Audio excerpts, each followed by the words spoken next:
Hello, everyone. As Morgan said, my name is Liv, and I was the Newman Fellow for Salem State University for the 2024-2025 academic year. My mini grant project is titled Train the Trainer Workshop Series, supporting students on the front lines of social justice.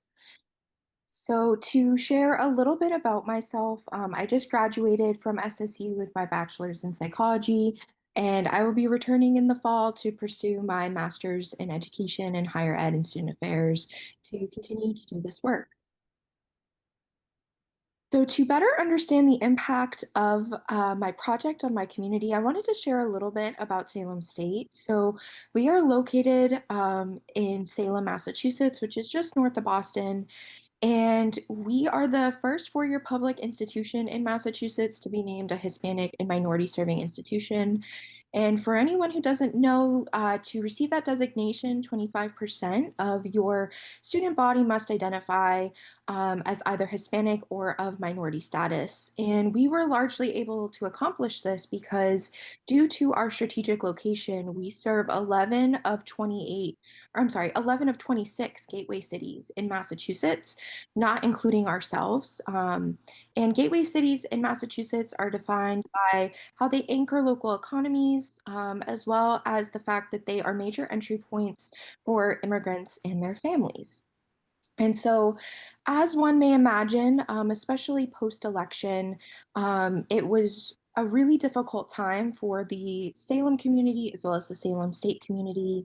Both our local community and campus community were really impacted by what the implications of the change in administration would mean for them. And something important to note is that before my project became what it is now, the original idea was we were going to create a civics club at the local high school. We had been approached by some community members who had expressed that there were students there who were interested in learning more about civics. And I am a strong believer that civics education is very important and all students should be learning about it. And so when the mini grant was brought to my attention, it seemed like the perfect idea. However, after the election, we did some focus groups on students and they weren't really interested in engaging politically. And if anything, they really wanted more youth centered spaces for their community. And then additionally, the local high school also has a strong immigrant status. A lot of children are from immigrant families, and so the school no longer really had the capacity to support us in this endeavor. And so after meeting with my mentor and some colleagues, we did some brainstorming and we came up with this idea to do a Train the Trainer workshop series. And we administered it in three parts, and we worked with a variety of collaborators. We listened to student needs on campus and found that our cultural and identity based groups, our student organizations, were really lost as to how to navigate the post election landscape and continue to create social change. So we did an Advocacy 101 workshop for them where we explored personal strengths that you can bring to the table when advocating and how to mesh them with traditional advocacy tactics. We also used a framework created by Deepa Iyer, a social justice advocate, called the Social Change Ecosystem Map. There are 7 or 8 roles in the map that she emphasizes every person takes up during the advocacy process. They range from things like storyteller and builder to visionary and disruptor. And the idea was to show students how their personal skills and then traditional advocacy tactics translated into those roles. And it culminated in them using that knowledge to problem solve a scenario that we posed to them, which was very successful. Students walked away feeling like they had a better understanding of how to advocate for the issues that they cared about.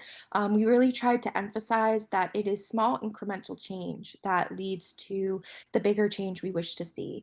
We also collaborated with a local nonprofit called Neighbor to Neighbor. They are a grassroots organization that works on everything from voting and campaigning all the way to just local issues such as, school boards and town boards. And they administered a power mapping and power building workshop that really emphasized why power is important to advocacy, teaching us that we all have a vested interest in power, but also showing us how to use it to our advantage when advocating. It's not just enough to know who your allies are, but it's also important to know who are the people opposing you, or who are the people that are remaining neutral that have the power to either work with you or work against you. And then lastly, we provided a resume building workshop where we helped students take the language of what they had learned in the previous workshops and add that to their resume, to demonstrate their newfound expertise. And to further solidify that expertise, we provided certificates of completion. And to our campus organizations that participated, we provided $100 per organization for them to put on their own Train the Trainer workshop in the fall to continue the dissemination of this information. We also had additional opportunities, such as working with the Salem Youth Commission. They are a mayoral appointed board for the city of Salem that is comprised of the city's youth, and they really work on youth justice work. So we worked with them to provide an Advocacy 101 workshop and help them figure out where they wanted to start in advocating for these youth centered spaces that so much of the city's youth are interested in. And we also had the opportunity to work with our Department of Social Work and also provide an Advocacy 101 workshop. As we all know, social work has a very deep relationship with advocacy. And so we were able to give them a foundational understanding that they will hopefully carry with them in their practices. But on these next few slides, you will see some photos of our workshops. So up here is from our first two workshops. We have our Advocacy 101 and our power building and power mapping. We then move into our social work class, and you'll see some of the activities that we provide in these Advocacy 101 workshops. We try to come up with a group definition of advocacy to understand everybody's baseline understanding. We also do a gallery walk of just umbrella social issues to demonstrate that everybody has a vested interest in social issues across the board, but that they also are intersectional and interconnected, and that there is no one issue that is standing alone. We also did some work, like I said, with the Youth Commission. And so here is them doing some of that problem solving with the given scenarios and using the manipulatives that we designed. And so you'll see we have some cards that have the tactics on them with graphics that briefly describe them, as well as personal skills and strengths. And then they're explaining kind of why all of these tactics and skills are important, who their power players are, and the people that are going to help them get this done.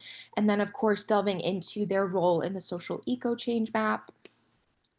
And then lastly, this all culminated for myself outside of this presentation in providing a display at our annual Civic Engagement Hall of Fame. Every year we put it on to highlight the civic leaders in the Salem State community. And I was able to provide this display showing the work that I had been doing throughout the year, as well as highlighting our amazing partnership with Campus Compact and why it's important to continue that.